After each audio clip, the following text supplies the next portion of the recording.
been seeing things that shouldn't exist.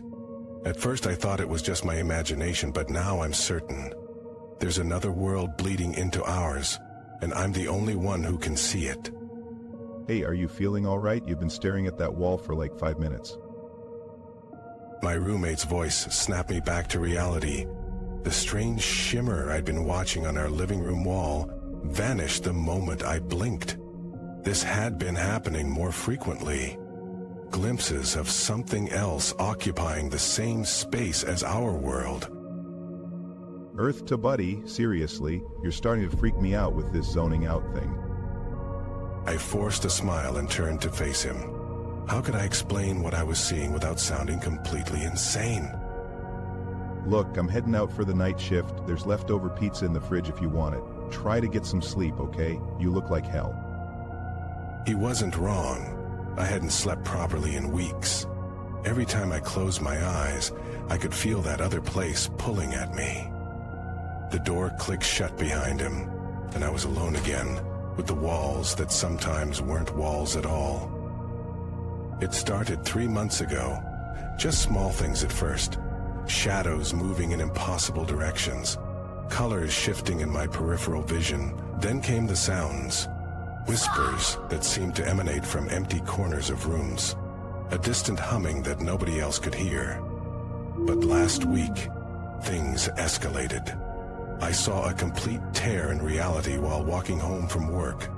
A vertical slice in the air itself, revealing a landscape that definitely wasn't part of our world. I approached my bedroom window and pressed my hand against the cool glass. The streetlights outside flickered, and for a split second they weren't streetlights at all, but floating orbs of blue light illuminating a street that wasn't my street. I jerked my hand back. Sleep wasn't an option tonight. I grabbed my jacket and keys, deciding a walk might clear my head. The night air was crisp, and the neighborhood was quiet. Too quiet. No distant traffic sounds, no dogs barking, not even the usual cricket chirps. Just silence. I'd walked about 2 blocks.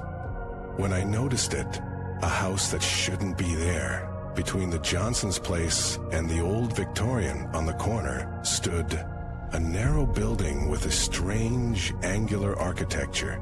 I'd walked this route hundreds of times, and this house had never existed before. Curiosity overcame my better judgment. I approached the strange house, my footsteps suddenly muffled as if I were walking on carpet instead of concrete. The front door had no handle, just a strange symbol etched into its surface. As I reached out to touch it, the door swung inward on its own. We've been waiting for you. A woman stood in the doorway. At least, she had the general shape of a woman. Her features seemed to shift slightly when I wasn't looking directly at them, and her eyes reflected light like a cat's. You can see us, can't you? You've been seeing our world bleeding into yours. My throat went dry. I wanted to run, but my feet felt rooted to the spot. Please, come inside. It's not safe to discuss this out here. The boundaries are thinnest at night, and there are things that can cross over that you don't want to meet. Against every instinct screaming at me to flee, I stepped over the threshold. The interior of the house defied physics. The space stretched far beyond what the exterior dimensions should allow, and gravity seemed lighter somehow. The walls were covered in the same strange symbols as the door. We're experiencing what we call the thinning. Every few centuries, the membrane between our worlds weakens. Most humans can't perceive it, but a few, like you, become aware of the overlap. She gestured for me to sit on what appeared to be a chair, though it constantly shifted its shape to better accommodate my body. We've been monitoring you. You're handling it better than most. The last human who could see us drove himself mad within weeks. A chill ran down my spine. Is this one ready for the truth? A male figure emerged from what I had thought was a solid wall. His movements were too fluid, like he was partially underwater. He came to us willingly. That's usually a good sign. They spoke about me as if I wasn't there. I found my voice, though it came out as barely more than a whisper. Do you understand what's happening to your world? I shook my head. Your reality is collapsing, not quickly, you won't see the end in your lifetime, but the process has begun. Our worlds weren't meant to exist in parallel, eventually one must consume the other. We've seen it happen before, many times. My mind reeled with the implications. But there's a reason you can see us, people like you. Sensitives can help stabilize the boundary. You can slow the collapse. Or you can help us accelerate it. Her smile widened just a fraction too far for a human face.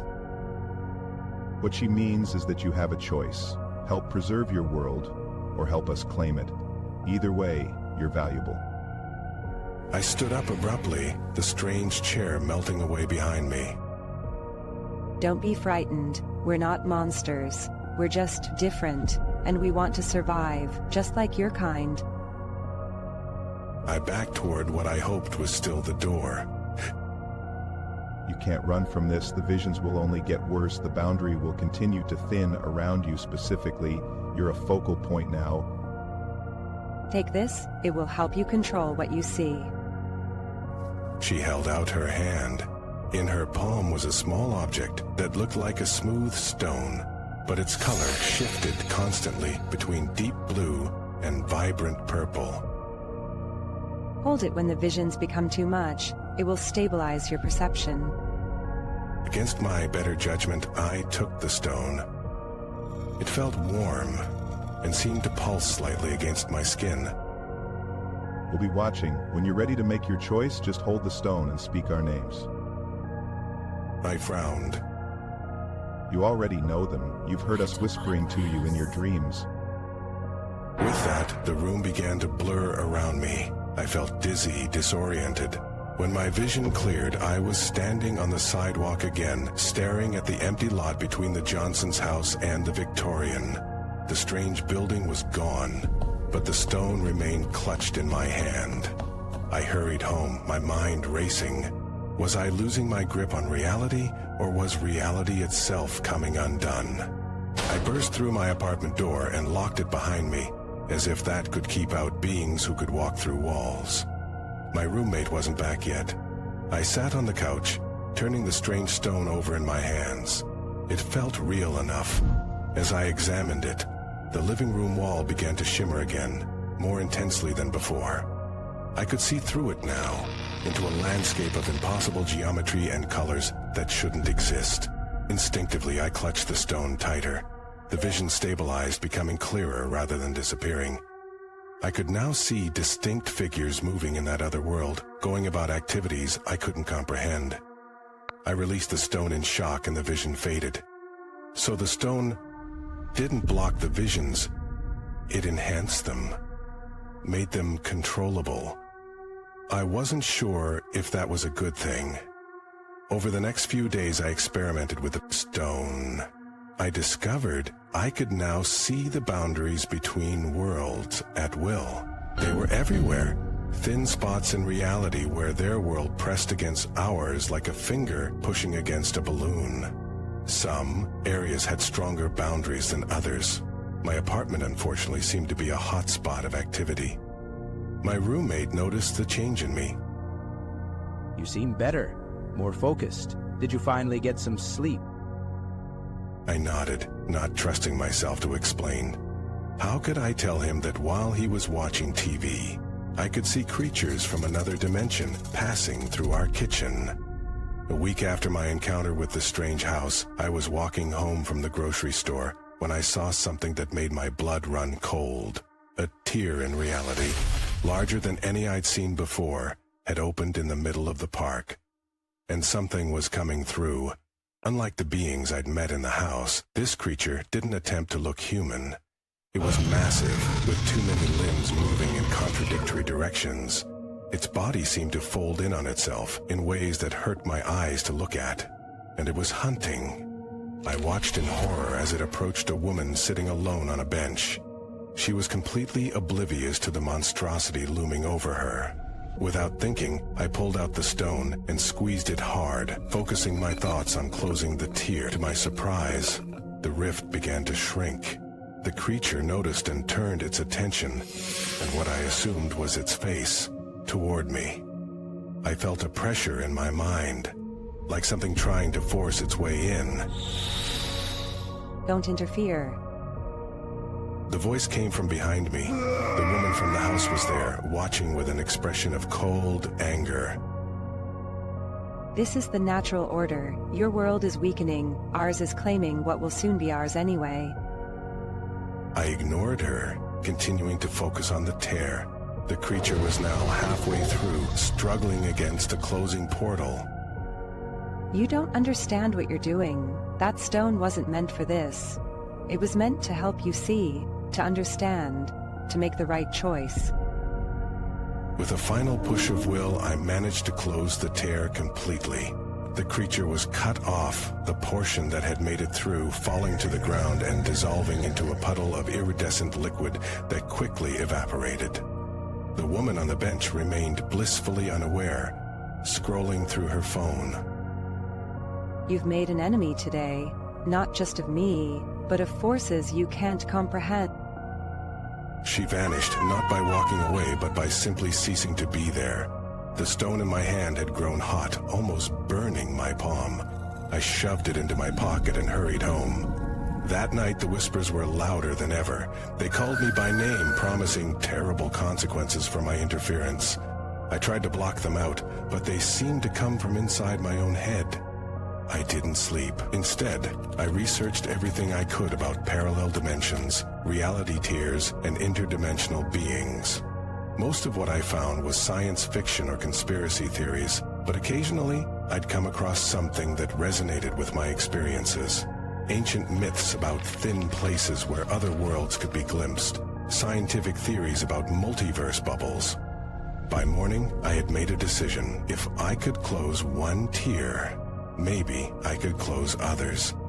Maybe I could strengthen the boundaries between our worlds. Over the next few weeks, I became a self-appointed guardian of reality. I used the stone to locate tiers and close them before anything could come through. It was exhausting work, and I could feel it taking a toll on my body. Each time I closed a rift, I felt a little weaker, as if the process was draining my life force. My roommate G grew increasingly concerned. You need to see a doctor. You've lost weight, you barely sleep, and yesterday I caught you talking to the refrigerator like it was a person. I couldn't explain that I hadn't been talking to the refrigerator, but to the being partially phased through it from the other side. I'm serious. Either you get help or I'm calling your parents. I promised him I would see someone, knowing it was a lie. No doctor could help with what I was experiencing. That night, I found the largest tier yet. It was in an abandoned warehouse on the edge of town, a massive gash, in reality, that pulsed with otherworldly light. As I approached it, stone in hand, I heard familiar voices. He's here, as you predicted. The human who thinks he can stop the inevitable. They stepped out from behind the tear, looking more alien than before. They had abandoned most of their human pretense, their forms now only vaguely humanoid. We gave you a choice and you chose poorly. But it's not too late. The thinning has accelerated. Soon, the barriers will collapse completely. You can still join us, still survive what's coming. I clutched the stone tighter, ready to attempt closing the massive tear. That won't work this time. This tear is different. It's a doorway we've been building for centuries. Every small tear you closed only redirected the energy here, making our primary gateway stronger. You've been helping us all along. I felt sick as the realization hit me. They had manipulated me from the start. The stone you hold was never a tool to fight us. It's a beacon drawing the energy of our world to you. Every time you use it, you pull our reality closer to yours. I looked down at the stone in horror, then back at the tear. It was wider now, and I could see shapes moving on the other side. Hundreds of them. Thousands, waiting to cross over. Your world is dying anyway. The laws of physics are already beginning to unravel. Haven't you noticed?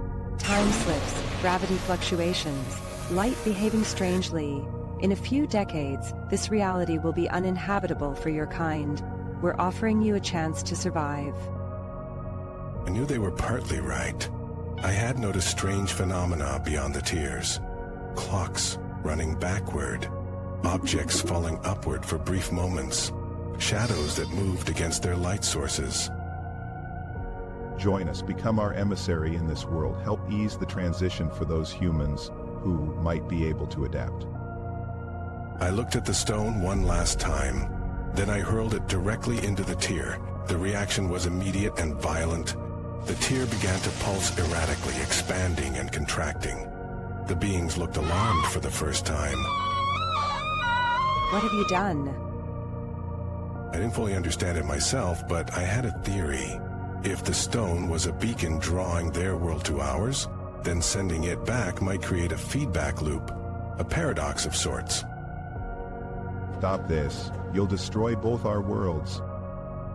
The warehouse began to shake. The tear was now fluctuating wildly, sending out waves of energy that distorted everything they touched.